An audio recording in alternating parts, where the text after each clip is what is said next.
this podcast is really sick because it's not just us looking at a singular tier list. I think most of the time when people look at tier list content, it's one content creator.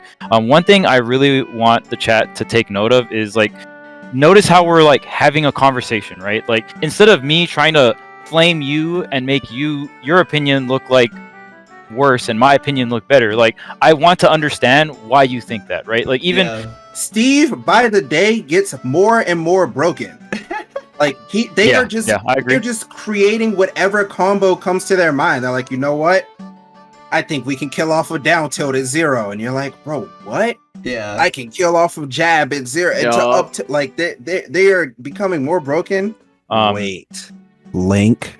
If I play Wolf and Fox and I'm bitching about somebody's Nair, that shit is broken. Like it is like absolutely fucking insane. Like the second coming of Nairs. My first question is, what would you say is the main difference between S and A tier? It's so funny that you say that because Charles and Marcus all had like their fucking beakers and like science goggles on. They're like, this is why all these characters. I'm like, I don't fucking know, man. I'm old school FGC. I just fucking feel this way, man. Okay, you know, it's fine. It's like. That's why I was laughing earlier. It's like, dude, everyone has all such good reasons. I'm just like, I don't know. This is how I fucking feel. Like, it is what it is, dude. That's how I feel. Sonic is that.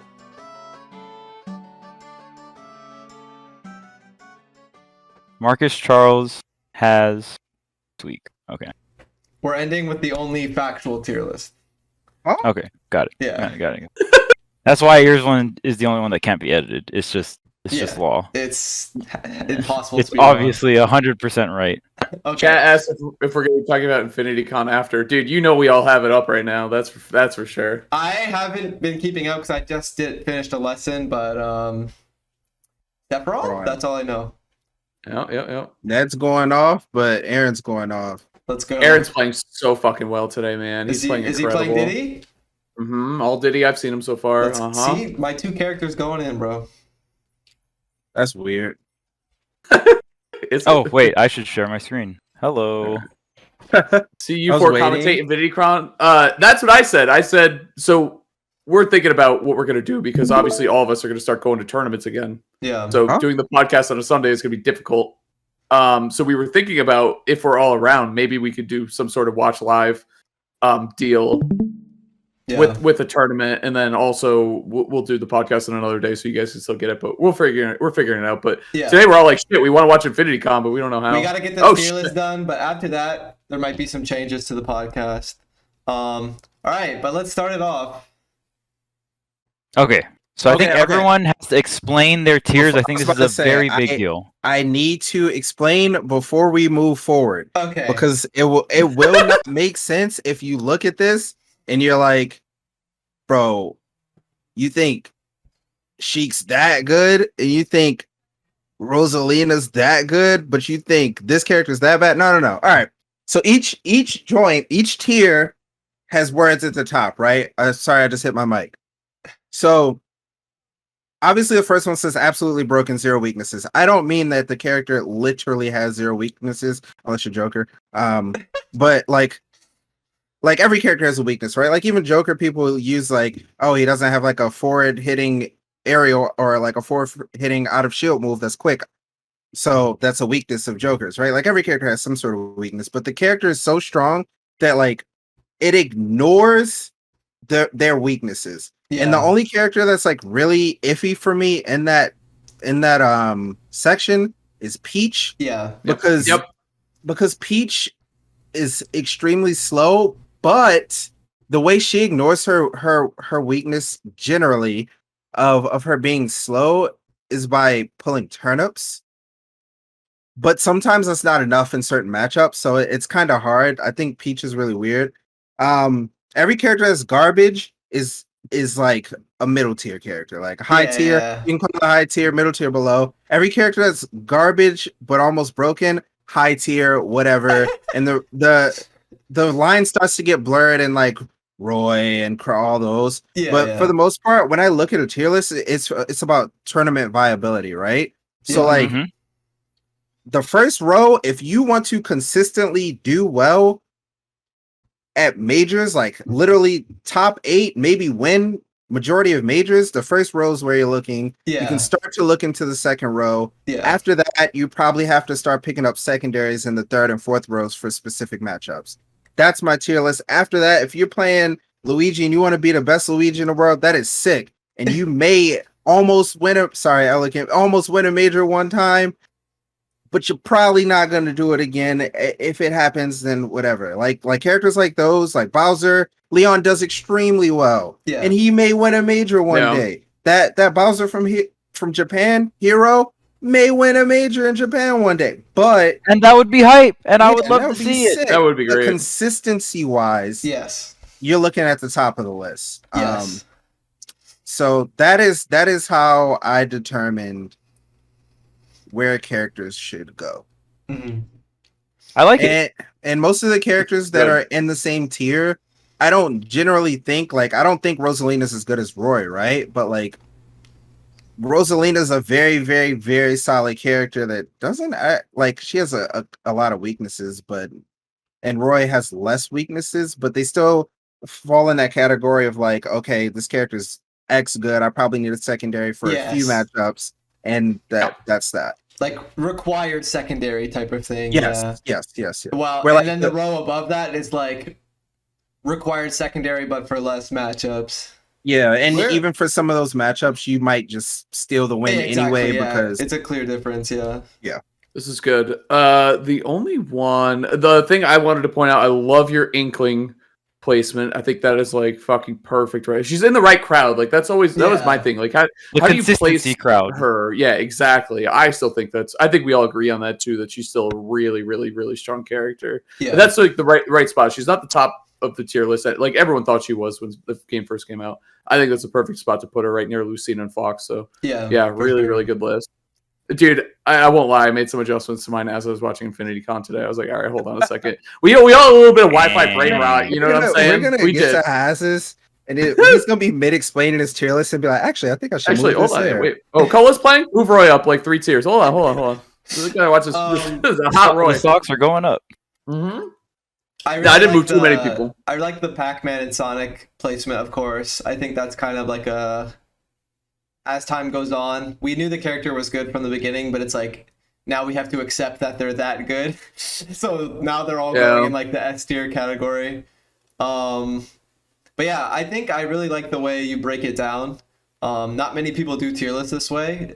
It's a bit different, but at the same time, it makes sense. I think when you were first creating your tier list, it was a bit crazy, but you definitely smoothed it out from what I heard when you were making it before.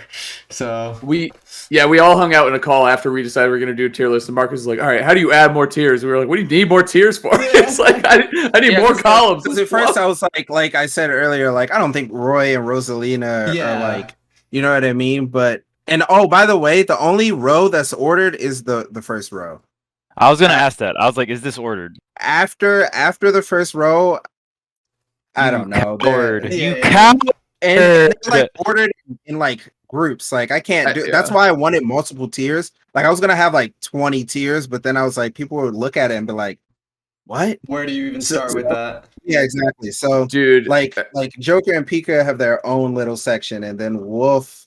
And Palu and maybe Sonic have their own little section, and then Sephiroth, Mario, Pac-Man, Peach have their own little section. Like it's all weird. Yeah, like they're broken down in between tiers, but I didn't want to make that many tiers because people would have been really confused.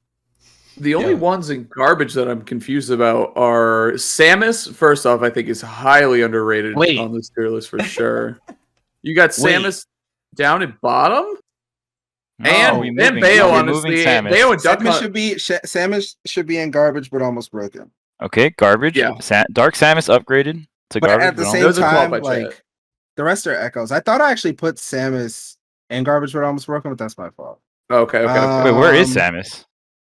At Echo. There she is. She must be in here. Everything else is. Yeah, there she is. Yeah. And that's another thing. I didn't really care much, like. As I started getting lower on the tier list, I was just like, man, these characters suck. Like, all the garbage characters, they suck. Like, they're just abysmal. My biggest pet peeve when doing a tier list, they'll be like, oh my goodness, you think Lucario is better than Richter? And it's just like I stopped caring up here. Okay, I stopped caring. Like they're just these characters are just inconsistent. Okay. And What? and But do you we think fit. Junior's better than Incineroar? And we like, fit. And we fit. But I think we fits in that yeah, other Wii tier Fit as is well. not I agree. garbage, yeah, bro. we fit. That character kind of fucked up. Low key, I think DK belongs in the next tier list up Nah, too. see, to be but honest this with is you.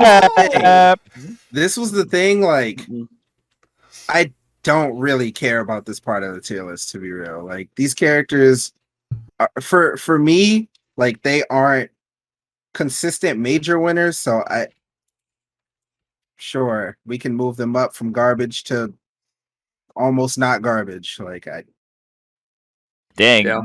Pink won't fight you. Pink will not fight anyone that tries to justify. So wait, Donkey Kong coming up? yeah, Any sure. other ones?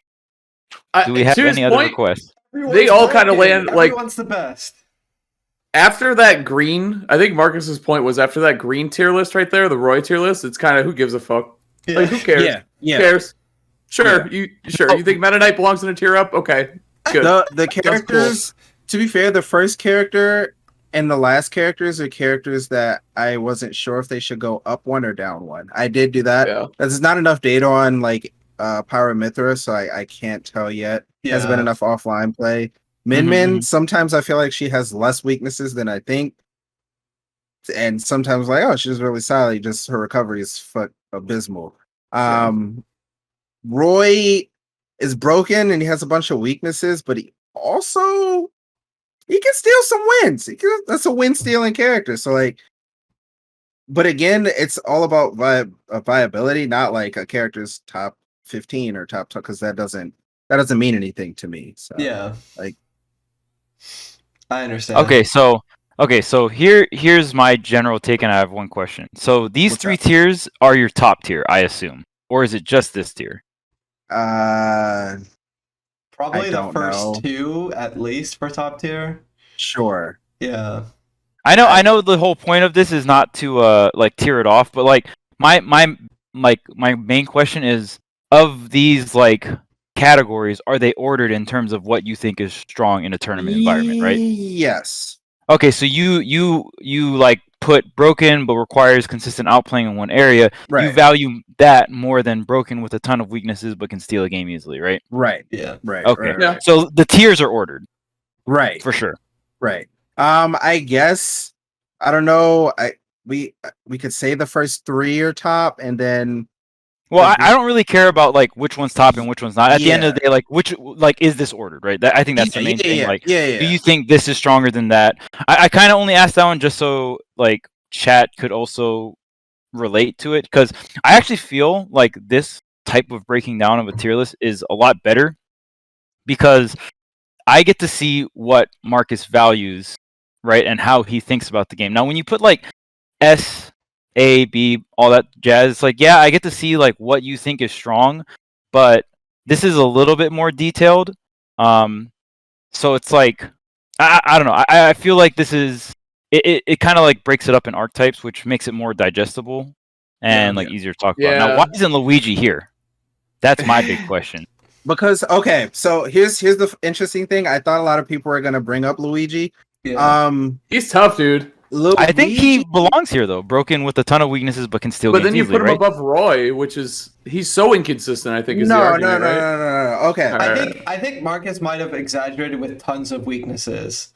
I think they just have more weaknesses than the first two tiers. Luigi is like Luigi has the weaknesses outweigh the strengths. Yeah, like he is the worst or one of the worst air drifts in the game, and he's floaty, so his disadvantage is absolutely abysmal.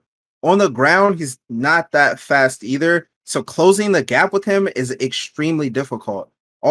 Pretty much all the like characters above him can move around him in some way, keep him in disadvantage some way. And one more important thing about my tier list is matchup spreads are really important. Yeah. So that if you notice, like the higher you go, normally their matchup spreads are a little more consistent than the lower characters. Luigi sometimes like Luigi's weird in the sense that he does steal games, but a lot of people also don't really know how to fight him. I think it's up to the opponent to let the game get stolen from them more often than not, though. Yeah, While like someone like Rob, like there's much less counterplay to him stealing a game from you. It's just like a simple mistake. But Luigi, it's like 5 mistakes leading into the game getting stolen from you. And one of the interesting things is a lot of people compare Steve to Luigi, but Steve has things that make you at least want to move forward. And he has there's like some kind of incentive, right? Yeah, like there's some sort of getting incentive. stronger. Like he gets stronger, and I'm getting more metal. Like if like he's at this distance, which is where Luigi kind of struggles because a lot of characters can either dash back or they can. If he dashes back, then they'll close the distance faster than him. He can't really jump in, so if he decides his short hop's really high, so if he decides to like move in with an aerial approach, it's really easy to react to like whatever he's trying to do. Steve can just like place a block. Like Steve has a lot of workarounds to some of his weaknesses. Luigi is like praying that he lands his gimmick. And that's it. Like, or land like a stray hit and combo you for 60 or something. But consistently killing with Luigi is a lot harder than consistently killing with Steve. Yeah. Because like the thing about Luigi too, a lot of his setups are just very short range. You do have like Sour Nair into like he does have like solid kill moves, but most of the time you're dying to Luigi is you're getting grabbed, not even like 0 to death grab, but it's like, grabbing a down B, grabbing a up B or down throw into those things, right? Like, or into the back air. It's like most of it stems from the grab, and I wouldn't say the grab is like horrible, but it's definitely not good. Yeah. The Zair is nice. The Zair is pretty nice. The Zair confirm into the grab. Luigi definitely isn't just only like a grab bot. He definitely has some neutral tools and stuff, but yeah, the base stats and the disadvantage state I think is really, really big. Yeah, because like awful too. Recovery, that's a big one. Right, and like it's like recovery and like when you're getting juggled, right? Mm-hmm. Like you have Nair, but like Marcus was saying, you have one of the worst air mobilities in the game. You're floaty. It's hard like to fastball down. It's definitely really rough. Super volatile character, but okay. I was gonna say as long as you have Pichu in the same tier as Luigi, They feel the same. I don't know. It checks out. It checks out. They do their stuff. No. Falco, same thing. They do their stuff. Like, yeah, I'm with Haz. I'm like, I value Pichu. I actually value Pichu more than I value Luigi. By a lot. Like, by a lot, for sure. I don't know about a lot, but enough for it to be a difference. I don't think very highly of Pichu. That's just me, though. I'm pretty biased on Pichu, but yeah. I did not think Pichu, like, a lot of people would put pre-patch Pichu in like top 5, top 10. I didn't think the character was that good. Like even pre-patch. Are we doing chat questions?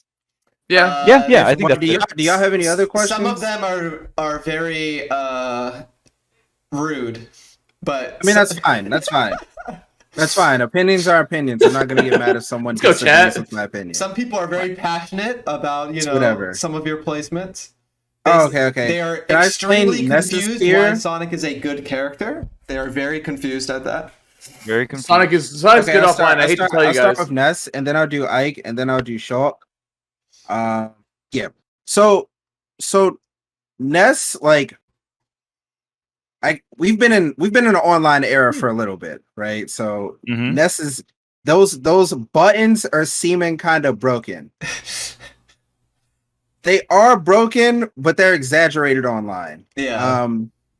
And he's pretty consistent as a character goes. He does well against some of the top tiers. He does well against Pikachu. Not bad against Mario. Not like there are some matchups he does well. Yeah.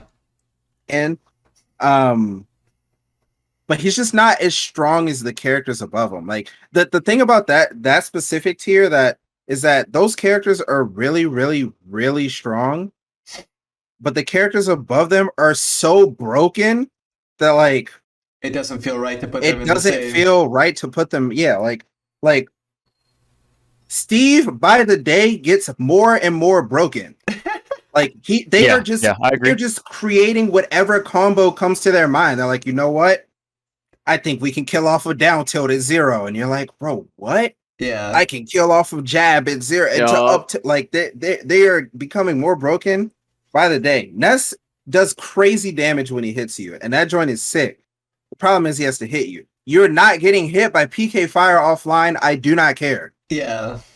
Like, unless you have some level crazy play for the most part. Yeah, top level play. Unless you have some crazy setup. Oh, by the way, all of this is for top level play. Like, I'm not. Yeah. But no, it's important. I think that's an important thing to say, though. Yeah. I think it's really important to say that, honestly, because the tier list changes when you're like, okay, it's round 1 pools and 2 people are playing, and you have no idea, what their skill level is. The tier list kind of shifts up just a little bit. Like, Absolutely. who are you more afraid of? Bro, At that Snake point, like, is yeah, broken. Yeah. Snake's At really mid good. levels, huh?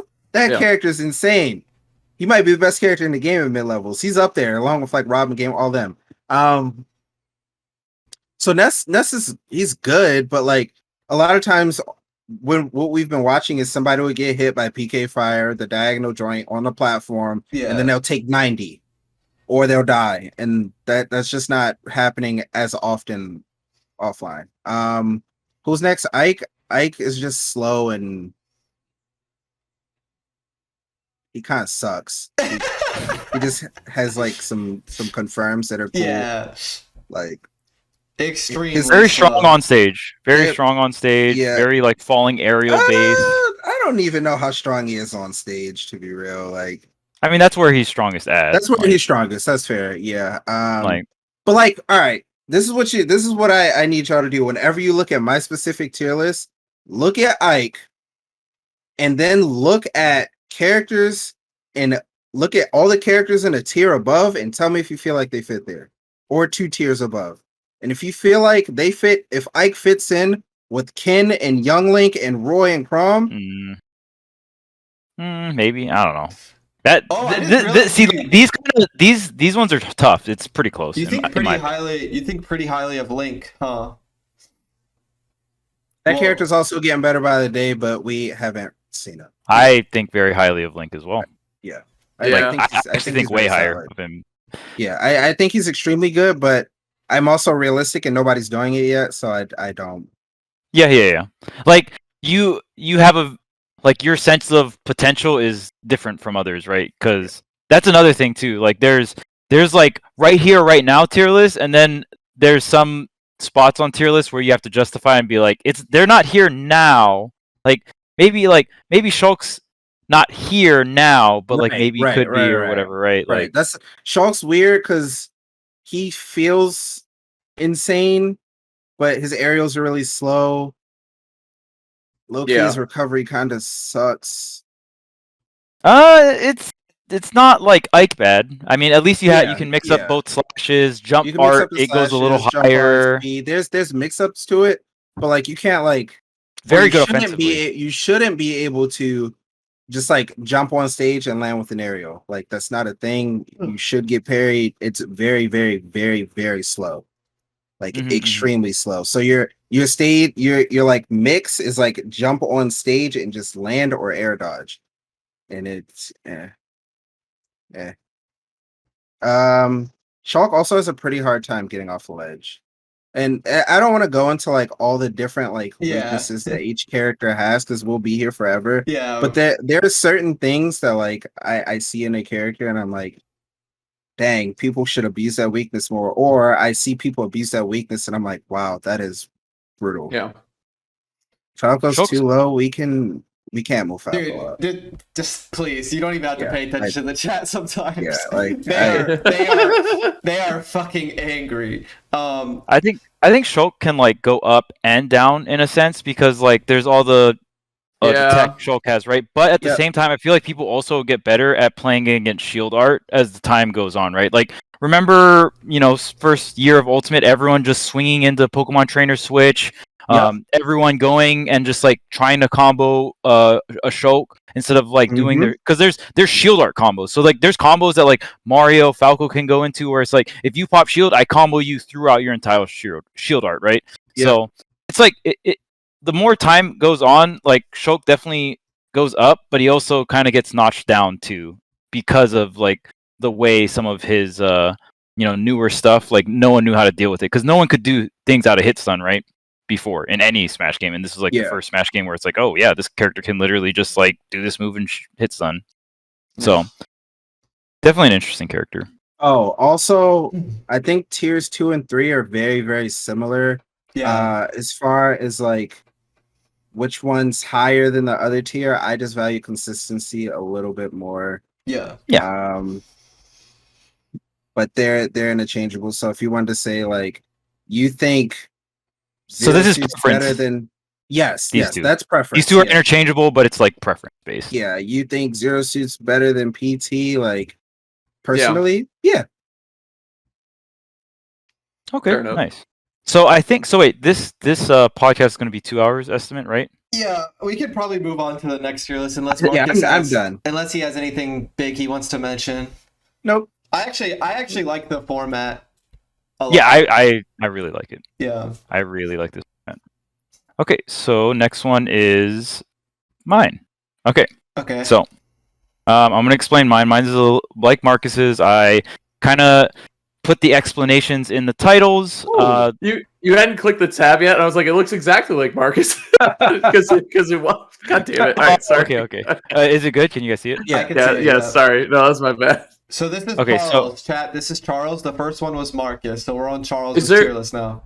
Is there any Fox way we because can he's indicate goated. that on the screen for them as new people come in? Like, is there's like, Are are you sharing? Are you sharing I the can window, or plus are you it? sharing your screen? Because if you're sharing I'm your sharing the window. screen, oh, it's alright. Don't worry about Do it. you want me to share the I think screen? we're Is that okay. better? We can just say Yeah, I it think we're fine. by word of mouth, but I mean, I can like zoom up on it too, like right. Oh, cool. Or can Oh, I so- take this like right thing out? Whatever. no. They Okay, can so see right. it.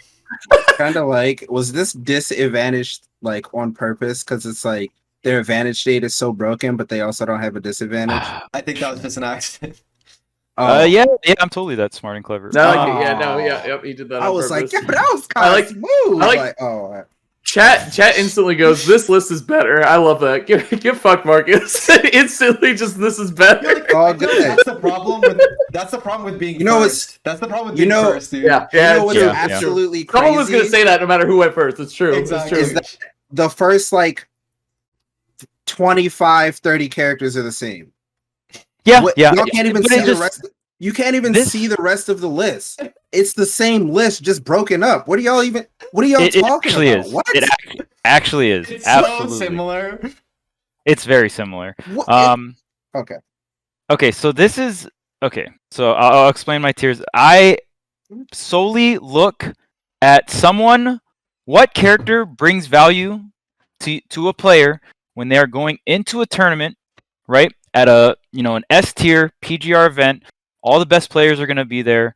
What characters are gonna be able to fucking throw down, dude? That's literally how I look at a tier list every single time. Sometimes I would look at it through solo main viability, and then I also kind of, got into the mentality of like, okay, maybe that's not the best way to look at it, right? Because a lot of people don't solo main. Like, you don't have to solo main, right? So I think that was just a generally bad way to look at it. Yeah. But this is what I ended up with. What is disadvantage? I think these characters are on a tier of their own because they can always play the game.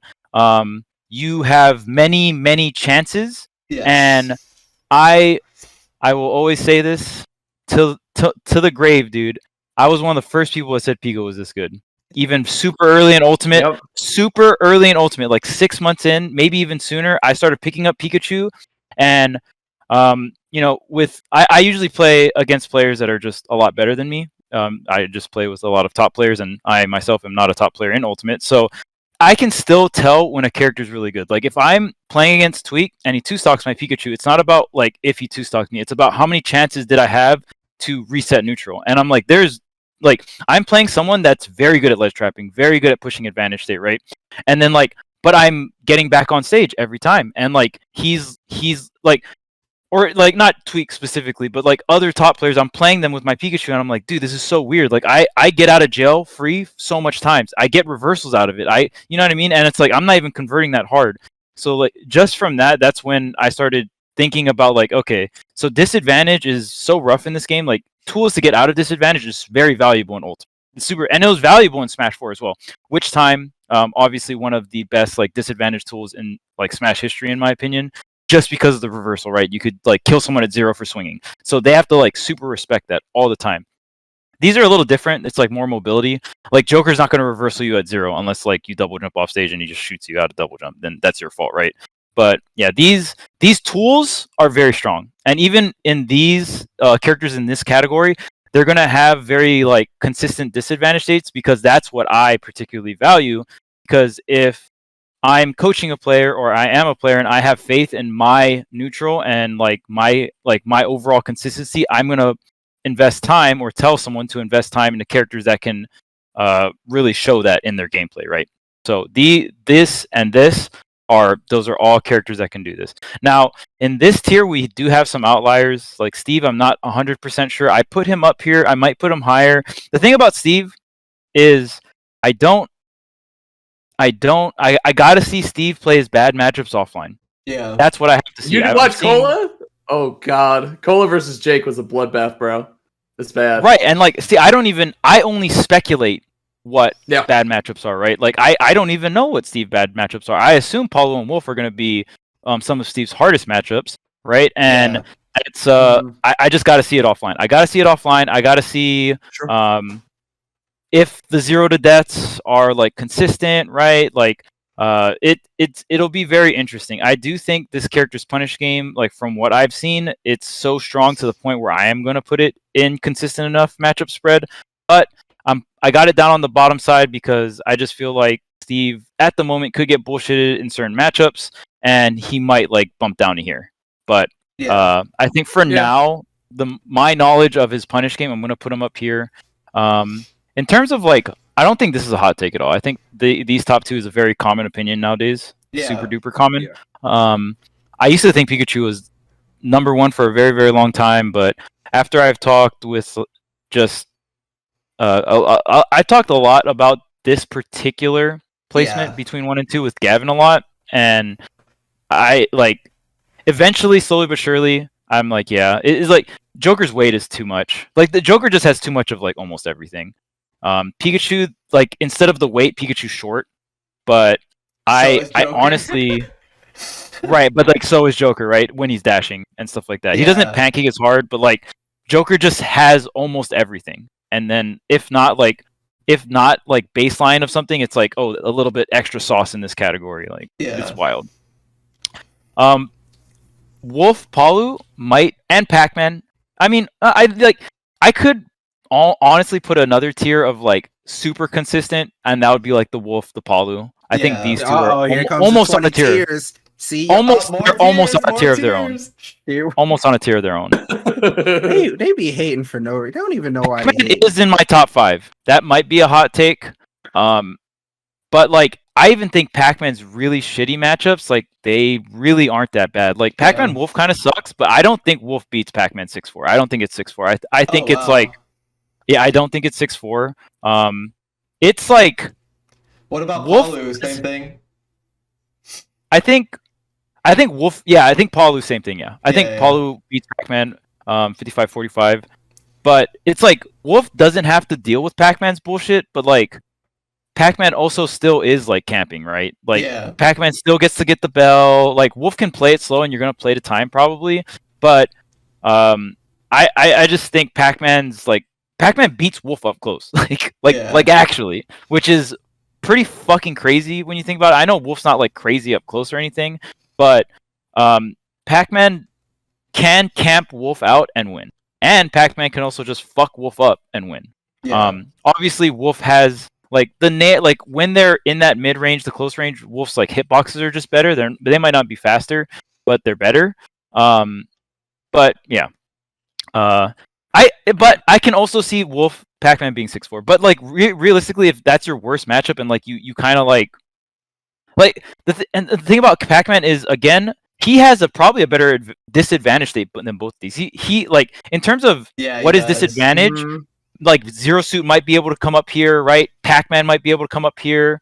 One Wing definitely could go up there, right? Different phases of the game, but I just don't think they're overall strong enough to be in like this tier alone. But like Pac-Man being this high, one of the biggest reasons for me is like it's almost impossible to gimp this character. When you're juggling this character, you're also having to deal with Hydrant, right? Yeah.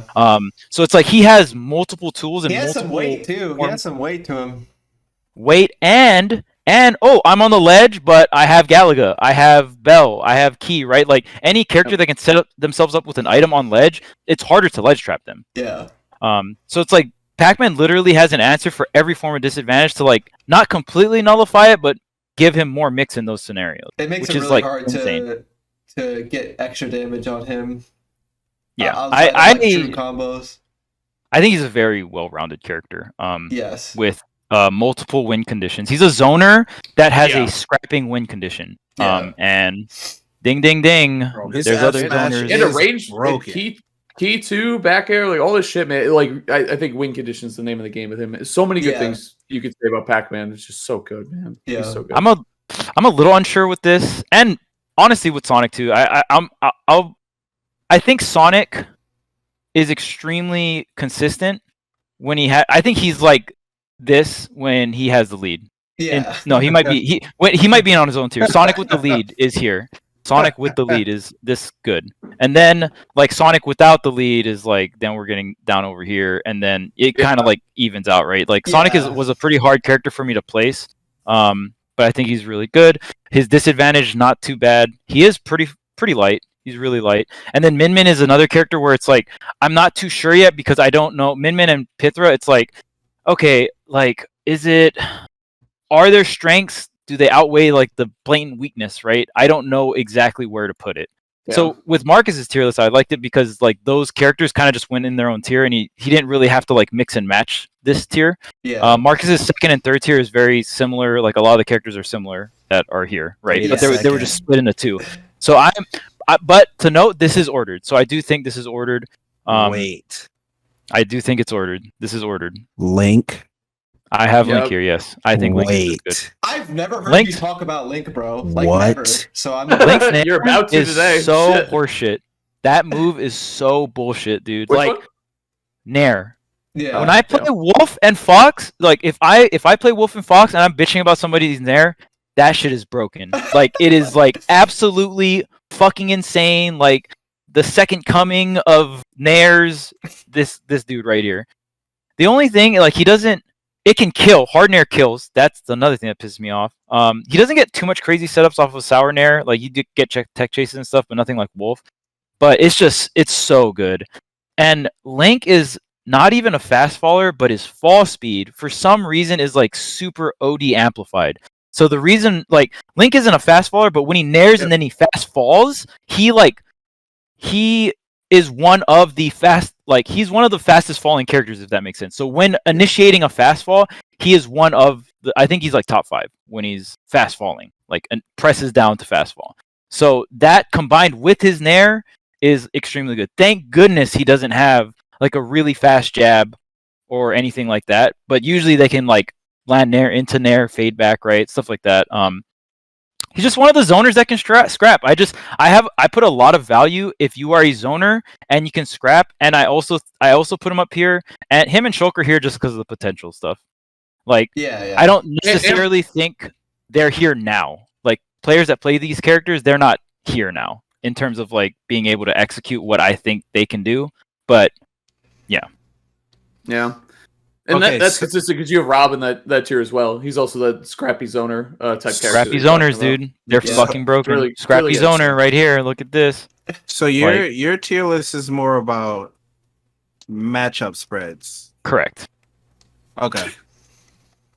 Correct. That is mainly what I'm basing it off of. And the thing is, like, if your disadvantage is consistent, your matchup spread is probably not that bad. Yeah. Because if your disadvantage is not consistent, these characters probably shit on you extremely hard. Yeah. On reaction, offline. You're not gonna have fun. Okay. You can still beat them, but so gap wise, like in between, because this is why I'm slightly confused. Okay. And it's the same thing as like my tier list, but gap wise, I'm just curious. So where's the gap in your might need a pocket tier? Or that doesn't matter. It's just saying that this character is extremely good. You just might need a pocket for certain matchups. Oh, there's characters here that I think are better than characters that are here, if that makes sense. Like, I think Diddy against top tiers, Diddy, like, if we're just talking like top tier matchups, he's here. He's like up here. But Diddy has multiple matchups that he like, it's very, very hard for him, right? So it's like, so Diddy's peak, like, just because you're here doesn't mean these characters' peaks are lower than these characters.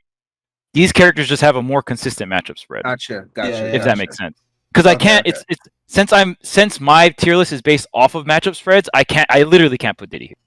If we're talking like, if I made a tier list based off of like peak strengths, like Diddy would be, top 15, maybe top 20. You know what I'm saying? Like, he would be up there. Okay. Since I'm basing it off matchup spreads, like I just can't, right? Like, there's too many matchups where, like, I think Pac-Man's 6'4". I don't know if there's any other Diddy matchup that's 6'4", in my opinion, but like, it's potentially worse than that.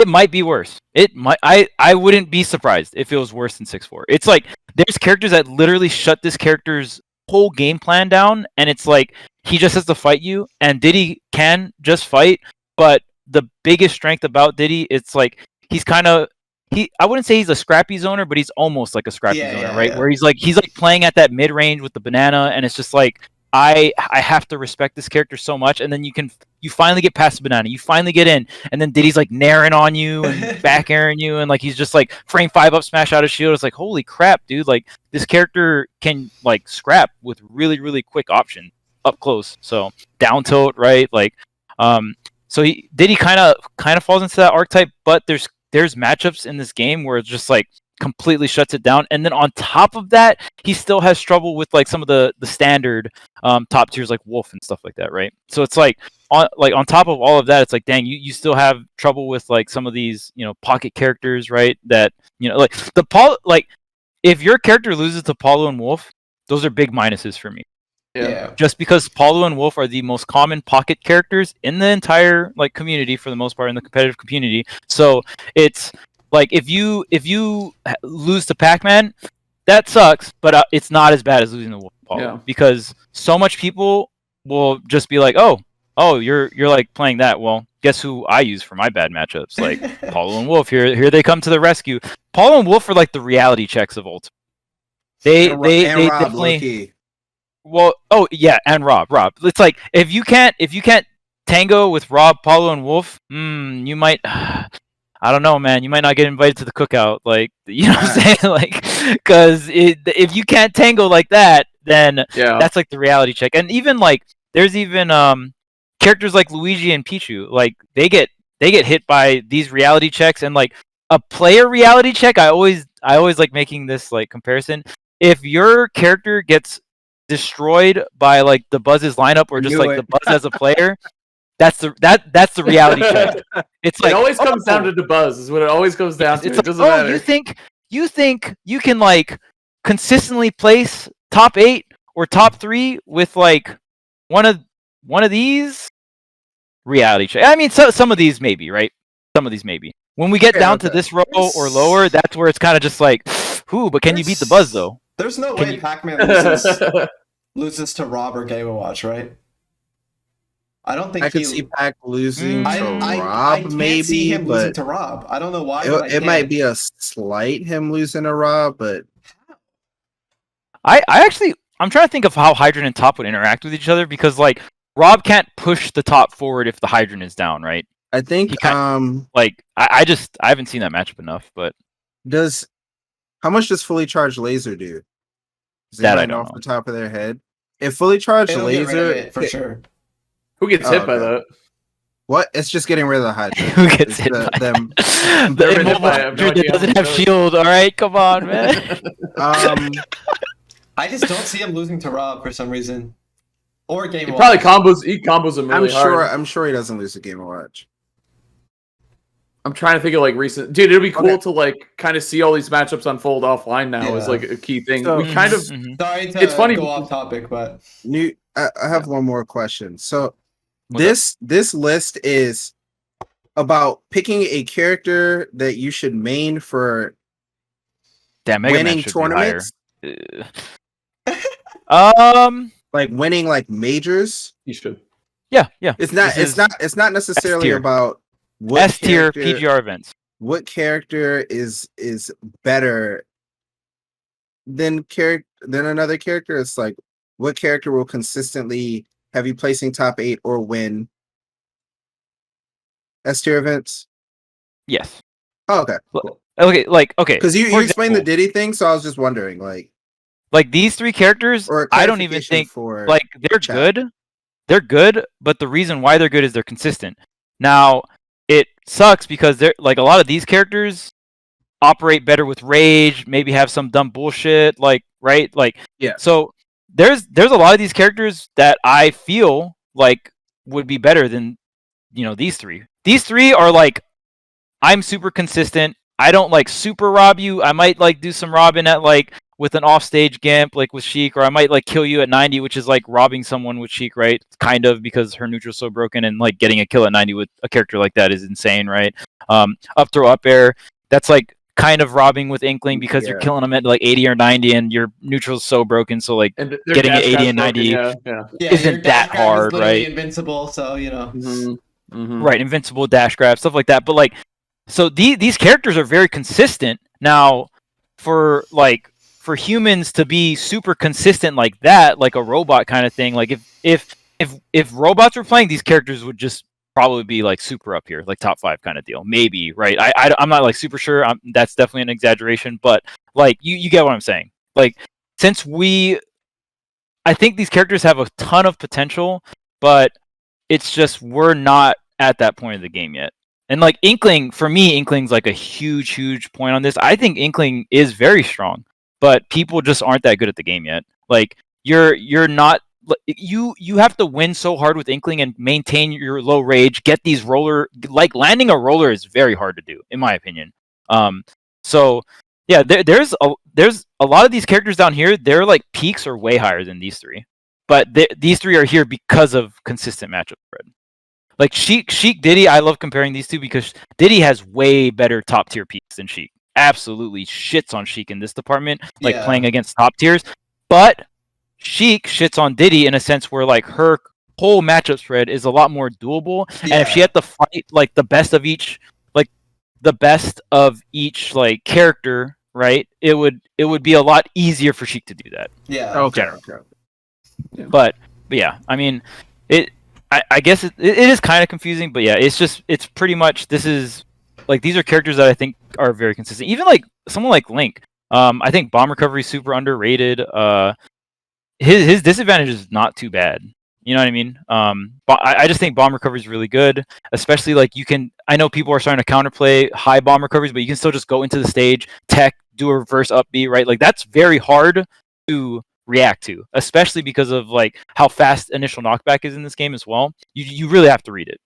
So yeah, cool. I don't know if we should probably definitely move on to the next one, but here's like the lower end. Yeah. Charles, you need a pocket. I just You're having fun, fun, by the way. Oh, sorry. Our At least you're lists having fun, are right? literally the same. Like You're having what? fun. You're having fun, right? You're having fun. You probably need a pocket. But yeah, like you play these characters, you're having fun, and I respect that. I completely respect that. Are you having fun as Kirby? Is that man, fun? They gotta be, right? They're doing it.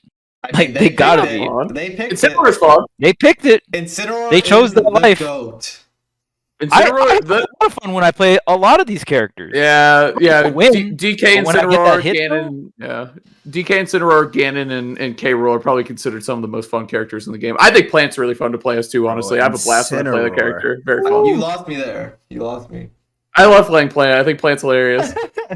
Not good, just fucking hilarious. Hilarious and adorable. But fun is not a word that fits there.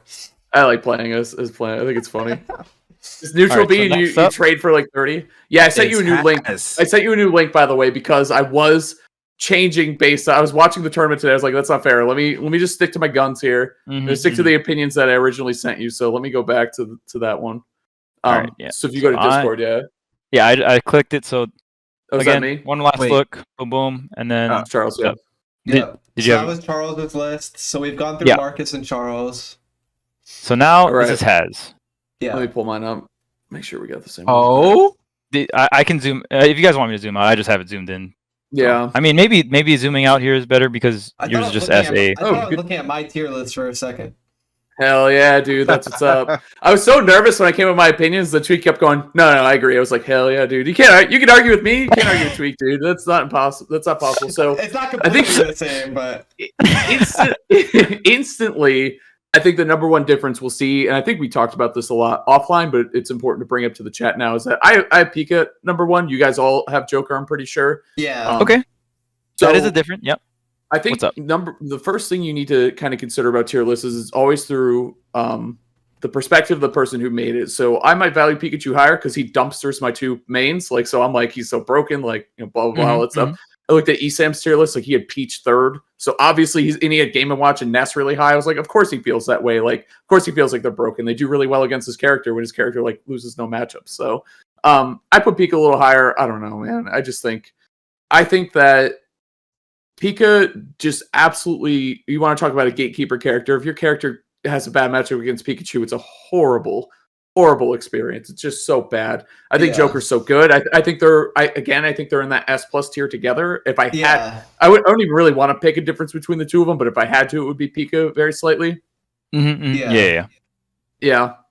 Like you clump Pika and Joker together, and then like that's like they're in their own tier, but it's like interchangeable for you. For you, you just feel Pika has a slight edge over Joker. Yeah, exactly. Chat's feeling. Dude, Chat's feeling a little spicy. Hell yeah, dude. I'm under fire. That's so good. And then Wolf, Palu, whatever. That's already done. Sephiroth top 5. I'm a believer, man. I am. Okay. I really am. I think he was weaker. We came up with these tier lists when we were still online, and I think he's weaker online. Yeah. Like offline, his punish game and his edge guarding is just going to be fucking ridiculous. It is. And one wing is stupid, as we talked about. Really, really good mechanic. This next one, Pyramithra. I don't know how I feel about that anymore. That was one that I moved around earlier today. I was like, you know what, I'm going to stick with it because I think they could be really good, but I think people are learning the counterplay. So they might end up more in that tier list, like near where Roy is, where they have exploitable weaknesses, but are insanely strong otherwise. Like their recovery is pretty much the thing that holds them back. But for right now, I'm fine with them being there. Dude, I didn't expect Pyramithra recovery to be that bad. It's really bad. Wait, would you guys say that Wolf's recovery is better? Yeah. Or no, by what? No, Fox. Okay, I don't know. I'm not ready for that. I don't know. I'm not ready for that. All right, I'm just throwing it out there. Just asking. You're scaring me. Don't ask me questions. I don't know. Pac-Man. I think first time we talked about this, I think I was the first one to put Pac-Man in S tier. I just think the disadvantage state doesn't really exist. Early percent combo game, kill off stage. You can't hit Pac-Man off stage. Basically, like you can't really contest him. He's too strong. He's just so solid. Like he's probably the most solid of all these characters, except maybe Wolf. But just really, really good. Moving on, A tier. I have Sonic there. He was right in the line between A and S for me. My first question is, what would you say is the main difference between S and A tier? Is it the obvious weaknesses or what? It's so funny that you say that because Charles and Marcus all had their fucking beakers and like science goggles on. They're like, this is why all these characters. I'm like, I don't fucking know, man. I'm old school FGC. I just fucking feel this way, man. Okay, minutes, that's fine. It's like the heavy lifestyle, dude. I can't fucking put it into words. It's just it is what it is. Like Sonic is not quite as. That's why I was laughing earlier. It's like, dude, everyone has all such good reasons. I'm just like, I don't know. This is how I fucking feel. Like, it is what it is, dude. Sonic is that. I have moved Sonic several times between A and S. To be fair, I just thought having more than whatever I have in S, putting him up there, and it didn't feel right. Okay, you're like only 7 spots in S. Yeah, fuck everyone else. Yeah, that felt right for some your favorite number. It's a lucky number. I don't know. It's not my favorite number, but it's a good one. Snake, I think, is incredibly strong. So here's another controversial one. I think Steve's the real deal. That is the highest I've ever seen Steve. Not that I see that many tier lists, but that is a very high placement, like extremely high. Is this 10? 7, 8, 9, 10? Holy moly! Yeah, that is high. Okay, you're a believer. I didn't count that number 10. Like I said, this is all based on like feel. Like him and Min Min though are obviously there's an asterisk next to them because they're like you said, Charles. We don't know how they're gonna do offline, especially Min Min. I think she's more in danger than Steve is, in my opinion, because she's heavily a zoner. So if you can start reacting to her stuff easily or online, I think that becomes a problem. But I think Steve, he's got the tech. He has a good community behind him too. Like they're always trying to discover and push his bullshit in new ways, which I think is super important to a character. Yeah. I think he's got a good recovery. He's got jank. He's got a great base game plan where he just sits there and forces you to approach, and if you don't, he's busted. Like I don't know, man. It's just his frame data, everything just screams that he's really, really good. I think if he gets outranged by big swords, like he's gonna have a problem. Watching Cola against Jake earlier today, I was like, oh boy, that wasn't good. But it's Cola playing Cloud, like one of Steve's theoretically worst matchups against Cola. There's a lot of matchups where all of a sudden you can really see and feel how stubby Steve is. But it's not like every character can like get that out of him in the first place. Yeah, and the way that Cola played around the minecart was huge too. I think a lot of people need to learn that counterplay. But once people learn the counterplay to minecart, then Steve's will figure out how to do the counter to the counter. Yeah, then you have the meta going. I think they'll be fine. Min Min is definitely questionable, the recovery obviously, but I think the neutral's so solid. And Japan showed some pretty good offline results, but the results are always like kind of crazy anyway. So I don't know. I put good stock in that, but not like 100% faith, you know, because their stocks they're what? I'm right here, bro. Like no, I'm joking. I was like, what? Oh, yeah. Well, Min Min's great, dude. I think she's a really strong character. Top 11, almost top 10. Mario's obviously. Top players are like committing to this character too. That's also a big deal. Yeah. Oh, I love questioning that you brought up the community for Steve. Yeah, that's a really good point. That's a very big deal that goes overlooked a lot. Like the communities for the characters, like controlling how fast they push the meta is such a big deal. Yeah, Cloud is too high. I agree, actually, chat. You're right. That was a little bit of Wi-Fi brain rot. I'm sorry. You're completely right. But let me keep working through this A tier. One of the biggest differences in terms of how much better they are online. It's pretty insane. Yeah, it's true. I believe it's Spargo, but it's comparable to Ness. Yeah. I think so too. In fact, he might end up kind of closer to that end of the tiers, but we'll move him when we get there. But then this next section, like Mario, Lucina, Peach, and ZSS, they all kind of fall in the same category for me. Maybe Mario's slightly ahead of them, is why I have them there. But definitely, Lucina, Peach, and ZSS all feel so well-rounded and good to me. Yeah. ZSS and Peach are just thieves sometimes with the way they take stocks, and they're just disgusting. But then other times it feels like they suck. Like they feel the most polarizing of most of the characters on this list, which is the same for Rob and Roy too. Like they're all kind of in that same club. PT, I feel like I might want to move PT up just a little bit because he feels more consistent because you do have 3 different options to play with.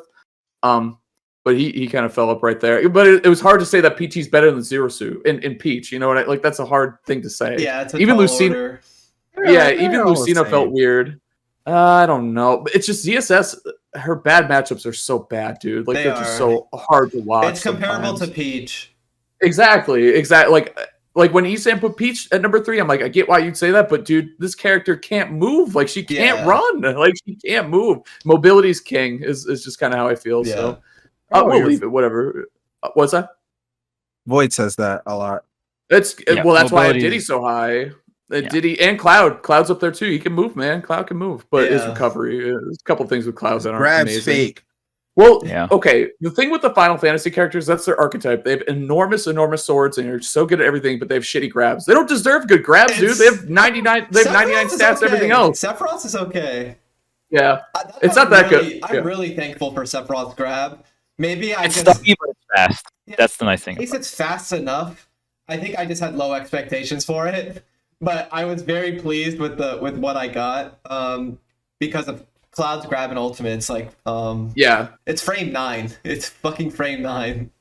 Yeah, I mean specifically the range. The grab game is fine, obviously. Like what he could do out of it is cool, but he shouldn't have a long range of his grab. Like I've seen so many gifs of like Cloud whipping grab. It's like, dude, the Buster Sword covers half the stage. Like you can't give him a good grab too. Yeah. It's dumb. And doesn't make any sense. The thing is, since he has out of shield options anyway. Yep. He has up. Exactly. Up B and up smash are really good. Yeah. I kind of jumped around the list a little bit, but Roy, Rob, those two have, and Young Link definitely, and I think Wario kind of falls into this spot on the list too, just because they have these kind of clear weaknesses. Like they're off. Roy and Young Link, it's their offstage like recoveries and all that shit. Rob is just, dude, when you hit him, like he just gets dumpstered. Yeah. Wario relies on waft, and like missing a waft or not getting into those setups is really tough. But he is obviously really well rounded and good in terms of being a character. If he doesn't have bike too, his recovery sucks. Like he's easy to hit off stage, so you have to be careful with that stuff. Yeah, but I think Wario is really solid still. If he has the option to like just avoid the ledge altogether, his recovery is one of the best. Mm-hmm. So you have to be you have to be careful with bike. Mm-hmm. Inkling is still godlike. I don't care what anyone says. Again, but that's a character that does well against both of mine. So I think I might be biased there, but I still think she's really strong. Shulk, I think we all kind of land on the same spot on Shulk. Like we don't really know what to do or say about him. We know he's good, but it's like, who knows? Like he just hasn't really found a spot in the meta quite yet. Yeah. I think Cloud's great. I think Diddy might be a little underrated on my list, honestly. I think he's amazing.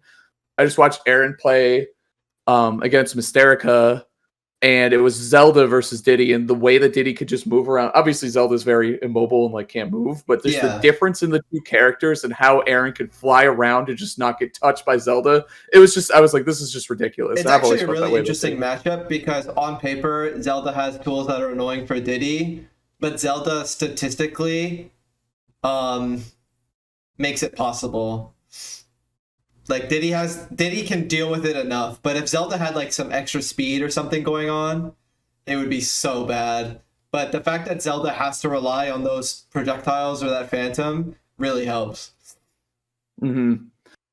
Crom, I had a hard time placing Crom because I just feel like his recovery is so stressful. Your Roy and Crom are pretty separated here. Yeah. Most people put them like kind of next to each other, but they are. Yeah, I might have to do that. I just think higher of Roy, to be honest with you. I think higher. Yeah, I think that's an interesting opinion.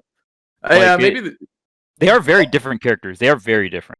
From Roy to Crom, like there's not that much of a difference. Like if Roy's like a 95, Crom's like a 92 or whatever or something. I don't know. It's just like random values I'm throwing out there.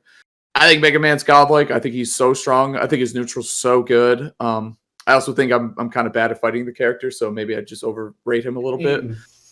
Yeah. Fox and Sheik are the lying characters. Anyone who plays them says they're bad, but we all know they're actually really, really good. I think they're hard. I think they're hard to play and find success with, but I think theoretically and in practice they can be very, very good characters. Damn, you think Fox is better than Game & Watch? Yes, dude. Game & Watch has like 2 meta-relevant matchups that keep him up there. He beats Peach and Pikachu, and everyone else kind of like, dude. Have you ever seen Meister play against like, I don't know, man. He gets fucking dumpstered by some characters so bad. He's so polarizing with his matchups. He gets fucked in some matchups so bad, dude. I do not value Game & Watch very high. I think he's good. He's good, yeah. He's great, actually. Let me rephrase that. He's great. He's an asshole. Yeah, he is. But I don't know. But I don't know, man. He reminds me of Rob in a different way. Yeah. I don't know. I don't think that highly of Game & Watch. Obviously, he does really well. I just think Fox fucking sucks. But like, I'm not solo maining Game & Watch and trying to win a major. Like, it's just not happening. Mm-hmm. Same with Rob. Like, I'm not doing it and trying to. Meister gets very consistent results with Game & Watch. To be fair. Yes. Yeah. And you can't use that he's the only one argument because I mean Leo's pretty much the only Joker right now. So right, and Light getting even consistent results with Fox, that doesn't right? even come to my mind. I don't even care about the people who play the characters. Very true. Yeah. Destroys Mario. Yeah, but he also loses to Cloud on this list, who you guys all said should be lower than him. You know what I mean? It's tough. I'm sure he gets dumpstered by Shulk. I don't know, man. ZSS dumpsters him for sure. Lucina for free. versus Game & Watch is hilarious. Yeah. That's what I'm saying. I think DLC's not favoring like some of these characters down here at the bottom of your A tier, which could be another reason why they're down here too, right? Like that's another thing we have to consider is all these DLC characters. It's like, oh, hey, another character that outranges Game & Watch, you know, like shit, like that's where Game & Watch starts having a lot of issues when he gets outranked for sure. Yeah, and that's where like Fox, I can see have maybe a little bit more consistency. Like every DLC can gimp Fox 5 different other ways, but that's just how it is with every matchup. But I will say at least Fox has the speed to at least like nullify some of the on-stage bullshit some of these, you know, DLC characters have, right? Like speed like mobility is very big, right? So I'm also really curious moving forward because Meister has been kind of struggling. Granted, it's online, He hasn't been Mhm. like winning everything he's entered. He's been like you would expect with how good he was offline that he would be like, oh, this is easy and like a shoe in. But it was online, so there may be a difference. But I feel like as more people are starting to play against Game and Watch, and that's a huge thing. Yeah. People say there are a lot of them, but there aren't a lot of top level Game Watches or even high level Game Watches to get adequate enough matchup practice. So a lot of people just get hit by stuff and they don't know like, Yep. oh, when you get hit by a nair, you should SDI up. Like people don't know like random information like that. So they'll just get hit and they'll take 90 and they're off stage and they're like, what the heck? Like what happened? Like I think there's or they the don't thing- know like his get up animation is slightly different. So they'll miss neutral get up punishes all the time. Like there's so many things that I think a lot of Game Watch players get away with because not a lot of people know how to fight him. But as people start to learn how to fight him more and more, I don't know. I think he's a controversial character. I agree. I think he falls into this category of he's really good. I'm not saying, dude, he's in that A tier category. Like I think very highly of the character, obviously. But the thing is I don't know if I think it's more that people don't like fighting against him more than he's actually good. Do you know what I'm saying? Like where people want to mash buttons on shield, they want to go off stage and spike you, they want to do cool stuff to you. And Game & Watch is anti-fun and anti mashing a lot, which is there's a lot of characters that are just simply more exhausting to fight than others, and 99% of players don't have that discipline to go against some things that time they them might do out in other and all matches. that. Yeah, like Pac-Man, Sonic, Game & Watch, even like Rob, like or even Snake sometimes, or like Diddy Kong. Like it's exhausting to play. To have to play their game because they have strengths in certain areas, so it makes sense why it takes people longer to learn how to play against them. Yeah, because you have to accept that you can't do certain things, and that's difficult. Yeah, absolutely. Also, like again, as we do this, like there's not that big of a gap between the characters. Like when people are like, "What? You have Peach above PT?" It's like, bro. Right, yeah. They're the same. Like, we ain't looking at like a melee or a brawl tier list, right? Where it's just like the tiers are like so many super characters definitive in the game. Yeah, there's 8 million characters. Like, the gaps are going to be much slighter between so many characters. But if it was like 10 characters, then the tier gaps will matter a lot more. But it's so funny too because people take that negative kind of perspective of like, I can't believe you thought this or that. I'm like, it's kind of nice that everyone has slightly different opinions and ideas that X character can be above, a couple of other ones. The game, there's so many characters, but there's so many viable characters. It's something I loved about this. As I was making this tier list, I was thinking that I'm like, dude, there's so many cool characters in this game. There's so many fun characters, so many characters that can make a top 8 and just make it that much more exciting, which I really like and I think is amazing. So you could put Game & Watch. I don't give a fuck, chat. You want to put Game & Watch above Mario? Go for it. Like I'd be like, okay, that makes sense. He's saying put him top 5, whatever, dude. He's a professional player. As long as we put Fox in C tier, I'm fine. I think that's kind of what got it started. Chuck said that he's above Fox, which sure, maybe he is. I don't know. He could. I was definitely trolling just because. You got the channel riled up, Charles. I definitely want some more Fox buffs because, let's be real. Like Fox is a legacy character. He should be like here. Come on, Nintendo. Like just throw me some buffs. Give me Smash 4 up tilt. Give me the old illusion. All right, like just give me that. We'll be fine. You have to be way too good at the game to win with this damn character, all right? I think Fox is really good. They already buffed him. They didn't even have to buff him, and they did. Yeah. They fixed the move! They fixed his down air. It does what it's supposed to do. Where are my Bayonetta fixes? They didn't. They didn't. B tier is like she can stay down there. B tier is like slightly ordered, but I kind of started just I like not love really putting a character like Yoshi or Olimar in B tier. Yeah. It seems like they just belong like in the above average, like borderline. Like it's such a good character to start off like a B tier or like lower A tier with. Yeah. I had Olimar. They got sauce, man. Yeah. I had Olimar in A tier initially, but he would have been right next to Game & Watch, and that just didn't feel right to me. You know what I mean? Like in turn, it's really close though. Like it's not as close as the tiers being the same, but yeah. I think very highly of Olimar still, but he did get whacked really hard with those nerfs. I think something that would catch people off guard is your Greninja placement. I feel like people would expect him to be higher, actually, unless I'm crazy. I think there are some characters that are like in the beginning half of this tier that could definitely be here, like Kaz was saying. It's tough, right? Like even for me, like I personally just think higher of Terry, right? But like I don't like Shotos. So like I put a lot of value on Terry, whereas like Kaz might have a different opinion, right? Because he like plays Shoto type characters and probably has dabbled way more into Terry than I have. So he probably has a better understanding of like what matchups are bad and like how bad those matchups are in terms of like holding him back to be like consistent and whatnot, right? Mm-hmm. Yeah, and I figured that was one that people had asked me about. So Terry and Ken are very close, in my opinion. Yeah, very close. They definitely are. I think no one's gonna disagree with that. They're so close. I actually think Terry's a lot better than Ken. So this is interesting because like I would definitely trust Haz's opinion a lot more on this than myself. So like I'm actually just curious to like, what are your reasons on why they're so close? So the things because that I like, obviously, like you just know a lot about these characters. Yeah, right? I think honestly, if I had to break it down as simple as possible, just for the sake of not writing a 20-page essay about it, his grab, dude, his grab is so fucking good. His grab is so good. Go meter is obviously really sick. Good. He has a crazy dash grab.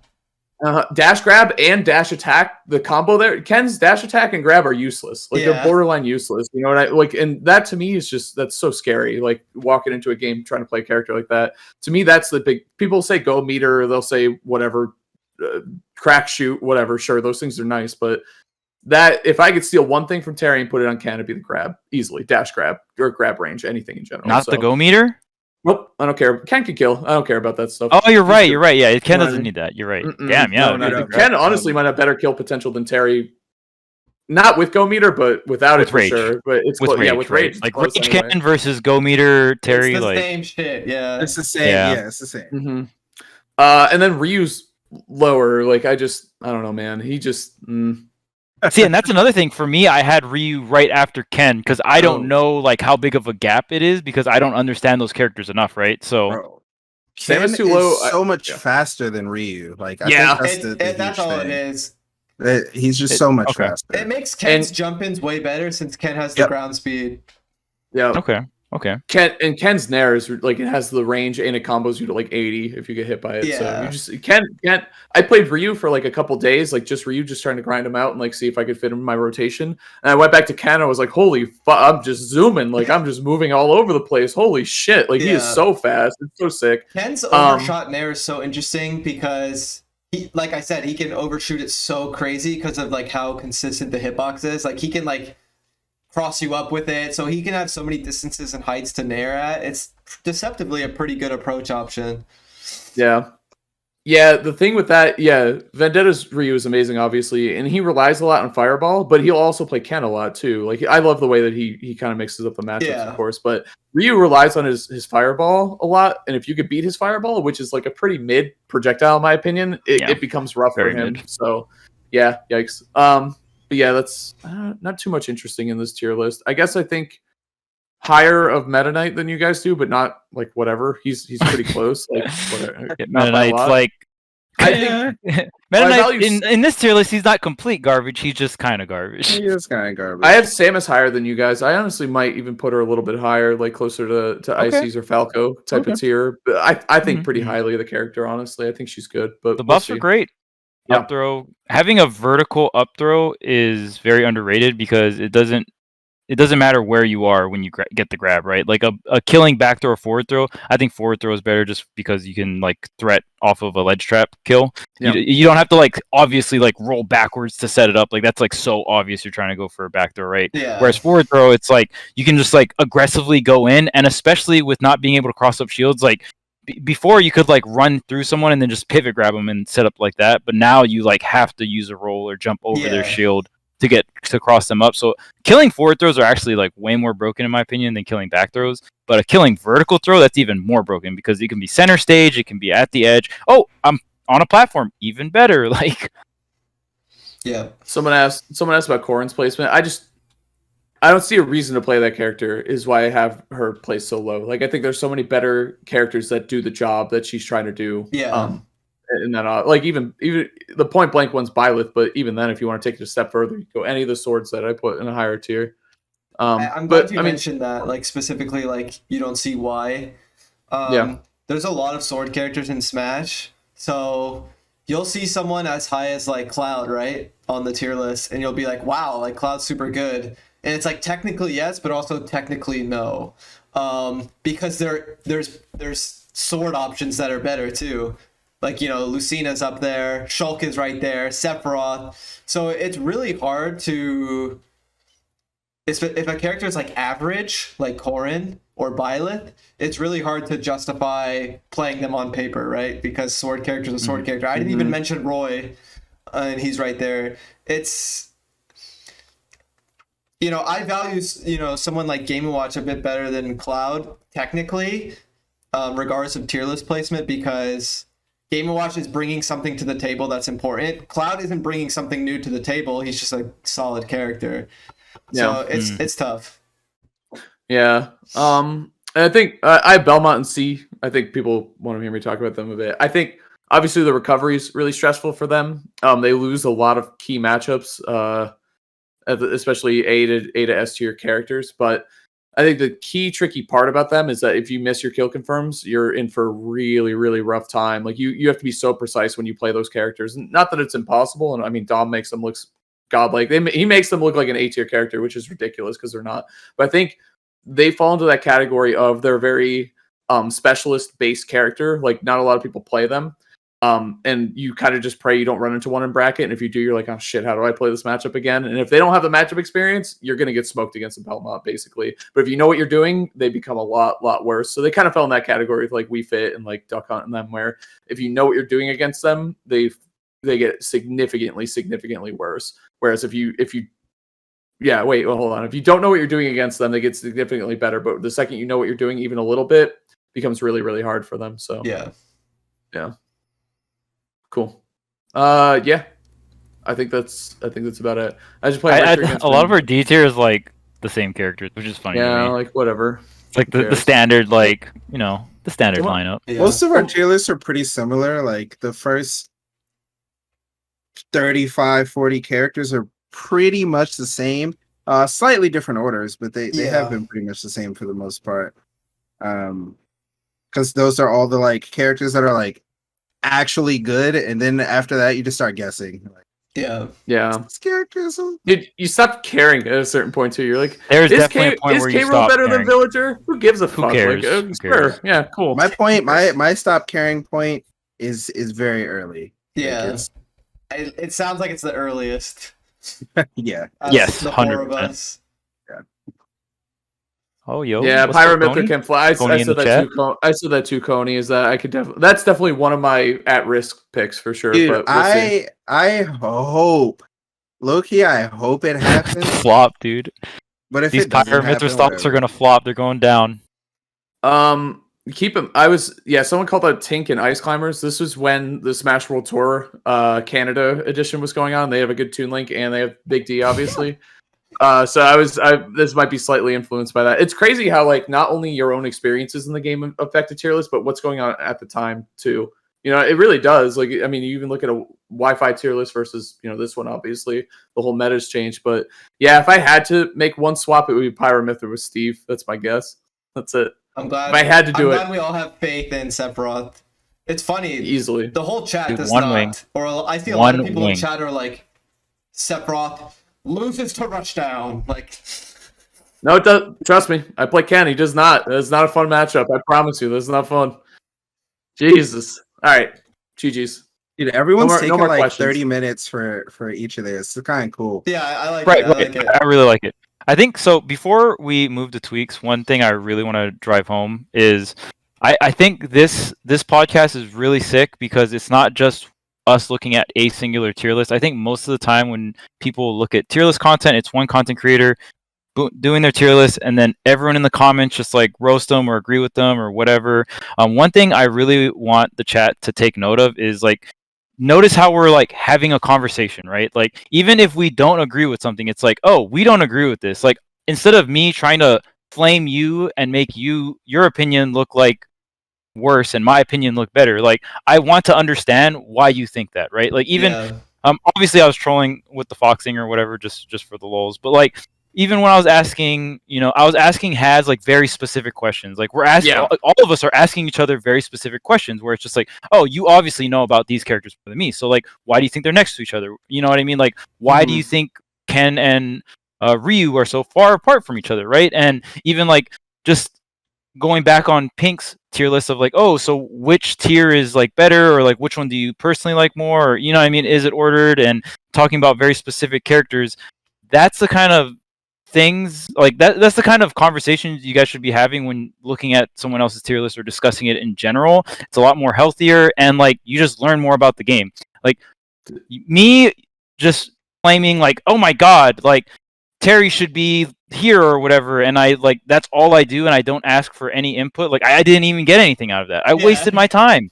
Absolutely got nothing out of that. You know what's funny is I didn't even put Isabel in this tier list, or Doc. I forgot. I totally forgot. No one even noticed. Rip. Oh, sorry guys. Not good is my answer. Right. Wait, Isabel and Doc. They're What are right you talking about? next to You're each other. trolling. What? So why do you think Isabel is did? better than Dr. Mario though, Haz? I Wait, where did really I- need to understand this. Oh, I did? Oh, well, shit. I've really, honestly, this is the part of the tier list where I focus most of my time and energy. Let me tell you why Lucario is better than Bowser Jr. Did you see that Smash World Tour run though? The matchup Armadillo. spread. The matchup spread. But yeah, I think like I just wanted to say that before we got into Tweek's tier list. I think not enough people, like so much people in the community, and I see this on Twitter, I see this on YouTube, Twitch all the time. They just spend all their time and energy just like roasting someone and not even trying to like gain new information or gain another perspective in the game. You learn a lot more when you put your energy towards like that goal than like just trying to shit on somebody. So yeah. Does everyone have the same reason of having Marth like really low? By the way, I just saw someone ask about it. He's trying to ask me why Meta Knight and Martha. Yeah, He's so Marth forgettable. extremely low. It's because why would I play Marth when Lucina is right there? Yeah, Like, it's the same thing as Corrin, kind of. I have no reason to play that character when I could just pick Lucina. Lucina is just so much better. It's so weird that Lucina's so much better. The consistency of tippers are so hard, and even when you do get a tipper off the stage, sword problem, yes. it's the same shit. Like, you kill maybe like 5 or 10% earlier off stage. Obviously, you can get like the super baller tipper on stage, poggers, 50% KO, right? Like with the F smash or whatever. But what situation is going to happen more often in top level play is off stage. So it's like if Lucina just has to hit the sword, just hit the fair, hit the bear, and get the KO, that's it, right? Whereas like Marth, you don't get the tipper, and then like they're at 120, you back air them, and they're not dead. Like, I think a good illustration of this is exactly Marcus's tier list, where he just values the consistency over the idea that you can cause like one upset with a character, maybe. So like Marth and Lucina are that. Like Lucina's just the consistency all the time, whereas Marth, it's like if you hit a tipper, yeah, you might steal a game, steal stock really early, but that's not a consistent thing to really try to rely on. Would you rather play Marth or would you rather play Sephiroth? Bigger sword, you become God occasionally. You have set play that also makes you become God.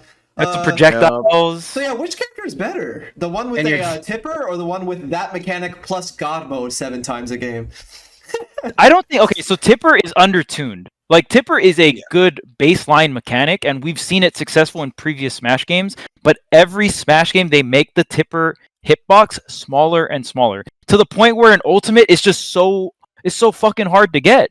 So it's like, they literally just undertune the crap out of this mechanic so much over and over again. Now it's just to the point where it's completely undertuned. And it was like that in Smash 4 too. They actually had to buff Marth a lot in Smash 4 to make him relevant.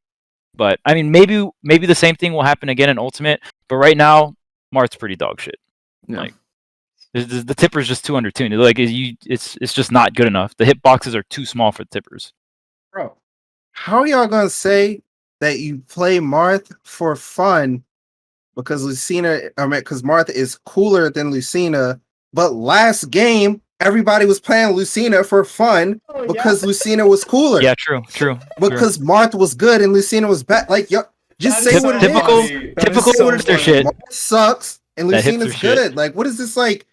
beat around the bush answer. Just say what? That is actually so funny. I've never thought about that. I did the same It's thing. true. I was always playing Lucy. Like what?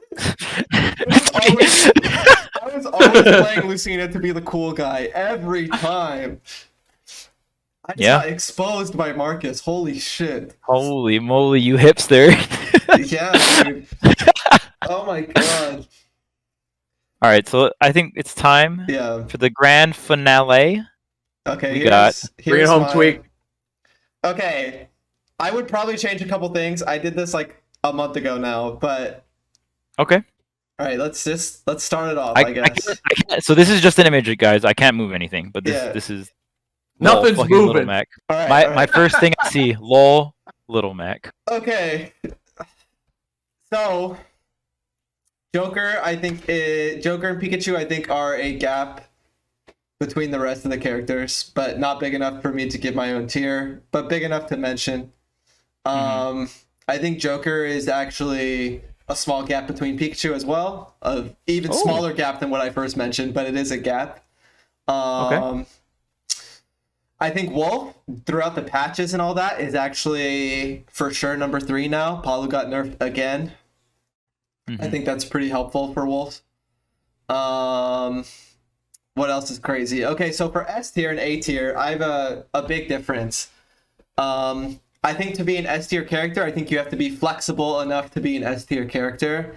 Some of them were really hard to place because it was really hard to tell, are they flexible enough to be S tier or are they A tier? Like Snake and Rob are a good example of I wasn't sure if they were flexible enough. But I They're like borderline. Yeah, but I think their scrapping is good enough to be S tier. So I would say they're flexible enough. Okay. And then A tier, I think Peach is a perfect character to start with A tier because her strengths are so ridiculous. She's almost flexible enough despite having very obvious weaknesses in matchups. So that's why she's the first character in A tier. I know The Inkling here, I'm surprised, Gavin. I'm very surprised. you thought she'd be higher or what? I thought you would put Inkling in S. Yeah, I'm kind of like bending to other people's wills at this point. Yes, we did it. We did it, Reddit. I don't want to do it because I have so much faith, but it's still like really high, so it's okay. I don't think Wario is a top tier, kind of like Peach. I think it's just matchup spread. On paper, it's just really bad from a character that wants to be top tier, right? There's a lot of matchups where Waft, I am passionately saying, shouldn't be landing. I'm pretty bold with some of the Wario thoughts, obviously, because I play Wario myself. I think there's a lot of matchups where you should never get hit by Waft, and a lot of meaningful hits shouldn't land, and Wario should just slowly lose. I know Sonic might be a hot take. I think Sonic has the best win condition in the game. Once it reaches a certain point of the match, if he has a significant lead, I think on paper it's impossible for any character to win. Sonic with the brawl tactics, dude. Get the lead and hold it. That's like the most bread and butter brawl tactic.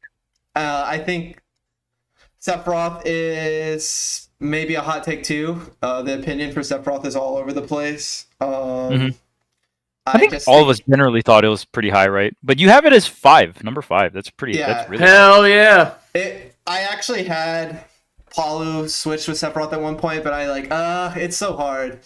I think, I just have to wait for offline with characters like Sephiroth and Pyra Mythra.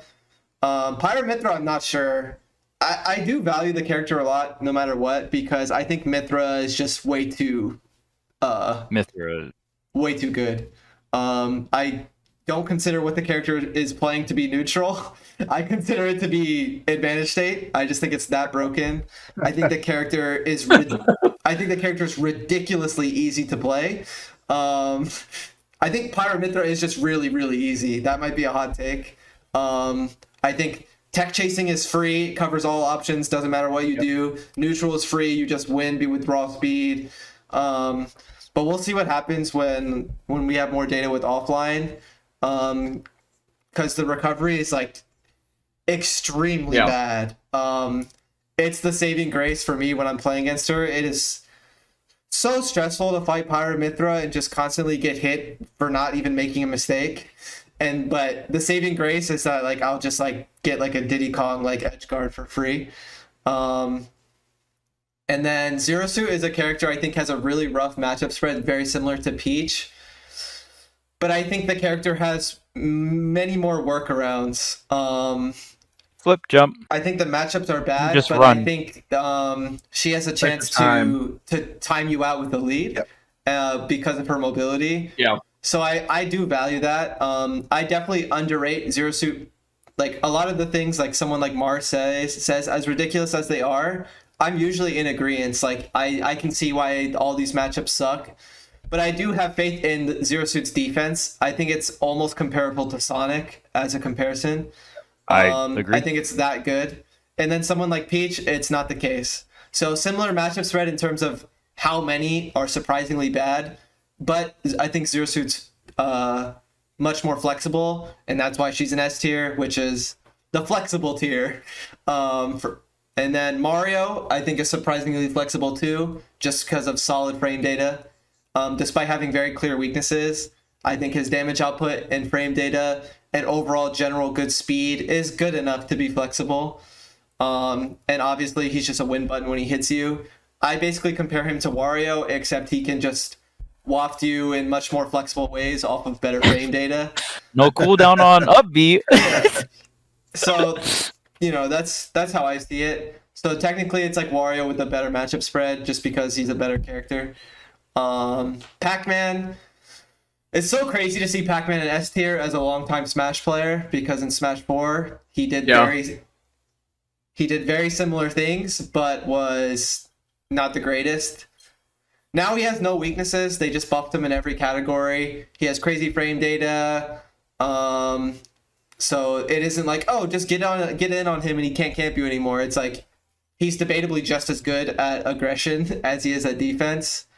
So he has crazy set play, crazy win conditions, crazy confirms, blah, blah, whatever you want to call it. He's just really, really broken.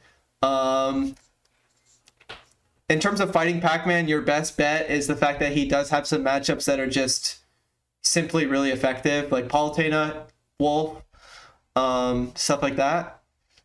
Sheik is probably a hot take. This is definitely a hot take. Wait, why is everyone laughing? Coney. No, we know how much you hate Sheik. Maybe the chat doesn't know, but like we all know that you absolutely despise this character. Oh yeah, Character's broken. I hate Sheik a lot. It kind of like you could start to hear the hatred when I was talking about Mithra, right? You could hear it. Yes, like, the emotion just coming through. Yeah, I'm passionate about characters like Mithra, Inkling, Sheik. It's just bullshit.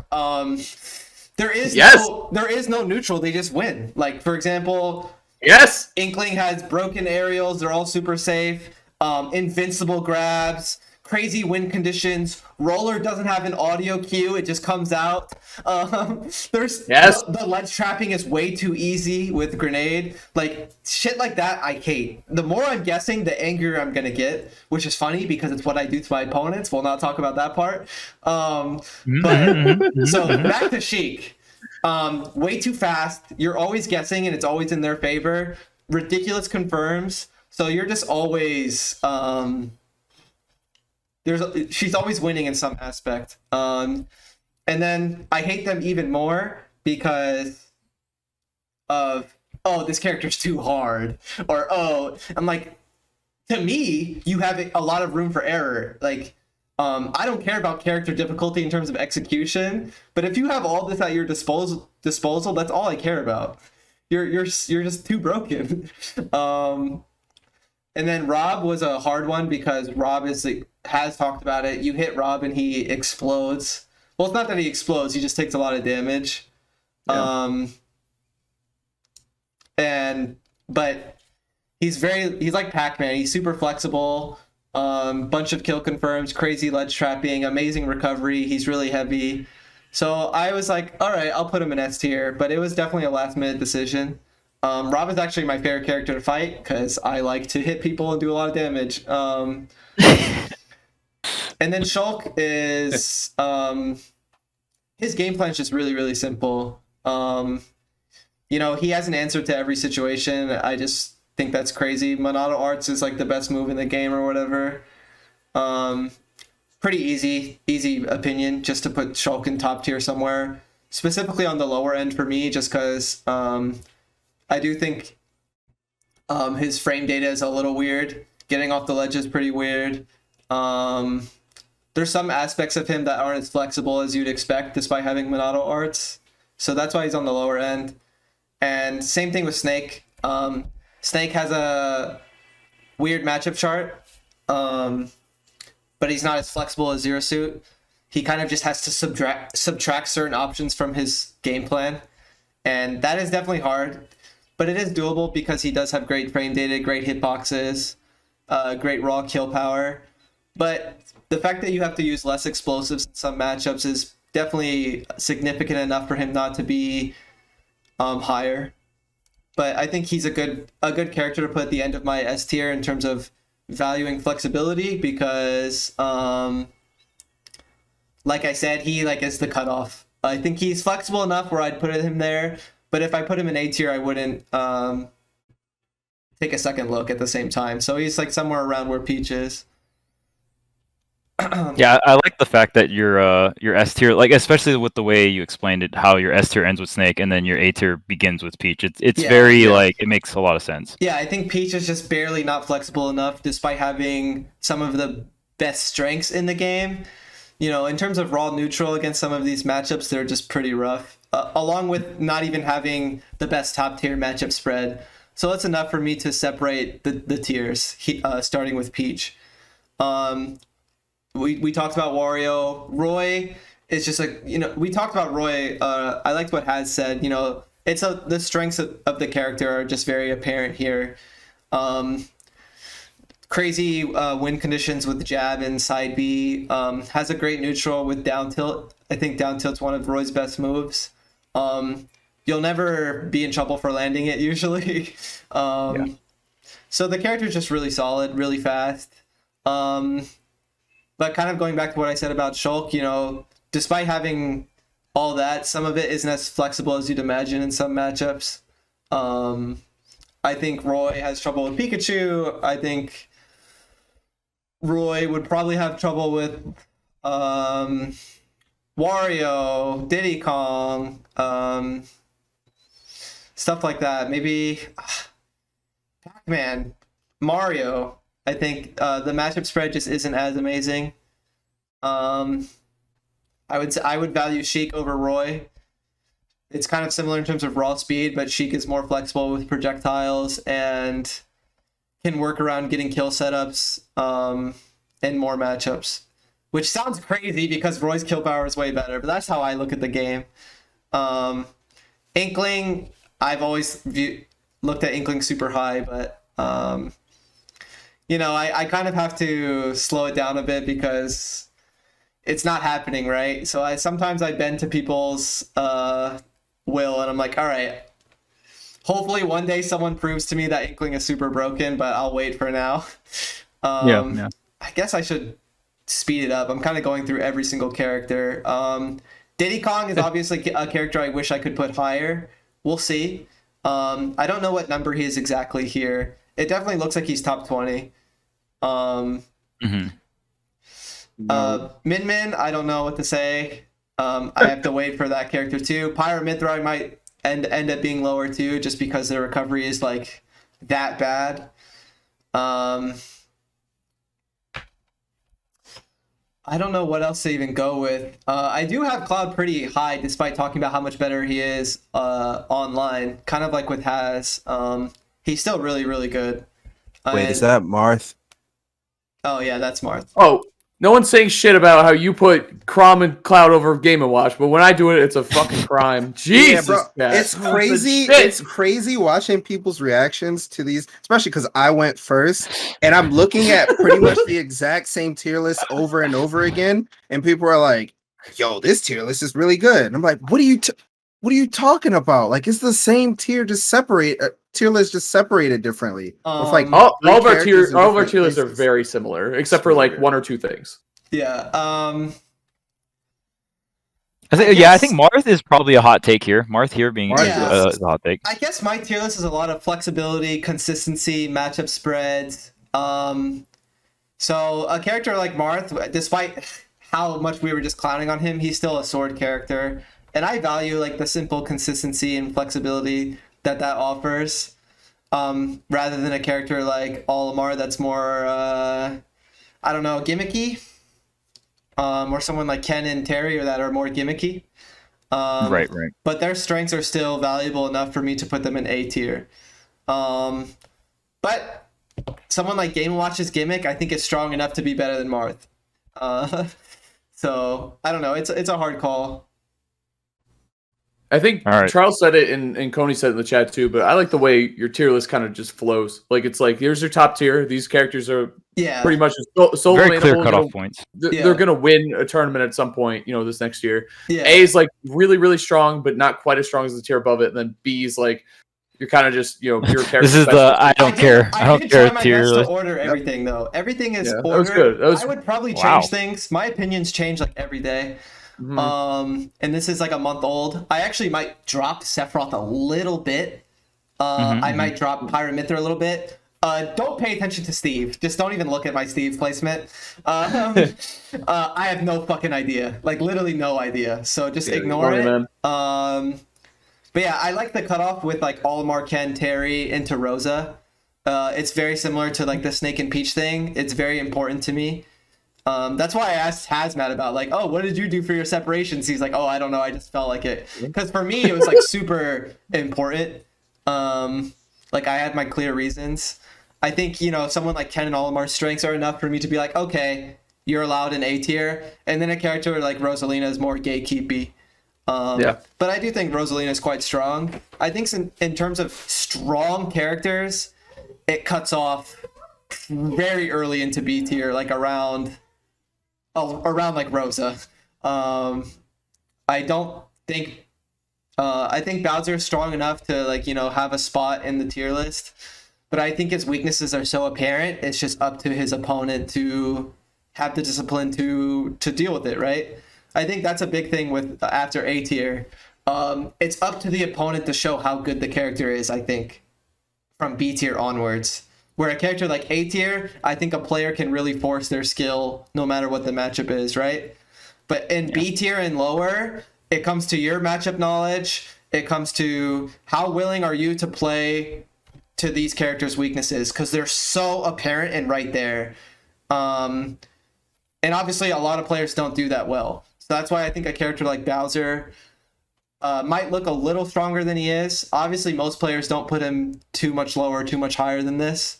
But some players think Bowser's really good, but his weaknesses are way too clear for me to put him in something like A tier. And Ness is the perfect cutoff for a B tier too, because once again, we know what Ness's strengths are and we know what his weaknesses are, and it's up to you to deal with them properly. Online, you probably can't deal with them at all because he's so broken online, but we know what Ness's weaknesses are for like a million years now, so. Yeah. And then I don't even know why I put Little Mac in his own tier. It does look funny, but yeah, it's kind of, once again, you put less effort into it as you get to like B tier. But I did try my best to order it. Little Mac just has the clearest weaknesses of any character in Smash history, kind of like what I was just talking about. It's up to you to deal with it. Whether you have the mental stamina to deal with it is another story. But it is technically the easiest character to counterplay in the whole game, despite being so terribly designed. I think that's like something we're touching upon too, is like it's not just about a character finding success or whatever. It's that when you fight them the correct way, this is how good they are. You know what I mean? You want to assume that someone's fighting against them incorrectly. If you want to clash with a Little Mac and keep holding forward, running into him, yeah, he's probably like an A tier character. Like if you go and toe to toe with him every time, if you hit him once and camp him, you'll learn very quickly that he is horrible. He is just so bad. Yeah. And then you see a character like Luigi, where a lot of people would put him really high. Maybe I would put him somewhere else if I made the tier list today, or like maybe I'd put him higher or something. But I do value the weaknesses a bit more, just because Luigi has a million more weaknesses than he does strengths. And once again, it's up to you to deal with it properly. and most players don't, which is tough because once again, Luigi is terribly designed where there's certain things that you can't do against him, and that sucks, but there is a lot of ways where he shouldn't be winning, and that's up to you to be able to do it. I can't remember as much mental stamina as that takes.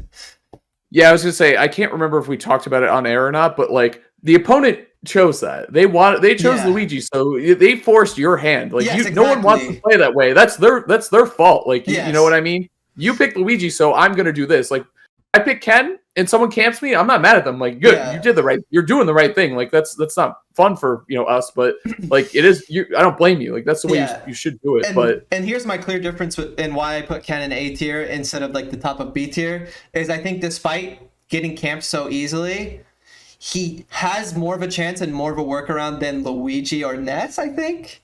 So it's barely enough, kind of like how Snake is barely enough to be S tier. I think. He's well-rounded enough, but very clearly not top tier. Same with Olimar. For Olimar, it's more of a matchup spread thing, and Olimar's more limited to his flowchart and game plan. It's really strong, but on paper, there's a lot of matchups that suck, but it's flexible enough for me to respect it enough to put in A tier. Yeah, someone mentioned Tweek doesn't care if characters struggle to kill, because I don't think that exists. Because it's not about killing, more so about using the clock properly. First off, if you say Sonic can't kill, that's a lie. And second off, I don't care if he couldn't kill. I would still put him in the same exact spot on the tier list, because it's not about killing. It's not. Same with Sheik. It's not about killing, even though technically she is still really good at it. I think, the like 1 to 3 top, like quote unquote, this character can't kill characters are Sheik, Inkling for sure is in that category, and I can't remember. I just don't care. Yeah, me neither. Yeah, that's why he loves Inkling. It all makes sense. What do you mean she can't kill? If your character doesn't have a good recovery, she can. She can kill off stage. Yeah, she can kill eventually, like everyone else. Who cares if your neutral is that good? Yeah. And like just to be very clear, in terms of like where the top players are at right now, like how they play the game and what we see, it is very far from like optimal ultimate gameplay. I'm just going to make that very clear. And one of the big reasons is like, we're seeing it more and more, but players are starting to camp more and are starting to run the clock more. Like it like sucks, but like that is the sad truth of like how the game should be played. Like Zero Suit, like I understand when Mars says Zero Suit sucks, I understand because the way he's trying to play Zero Suit, he's trying to run at people and just shit on them.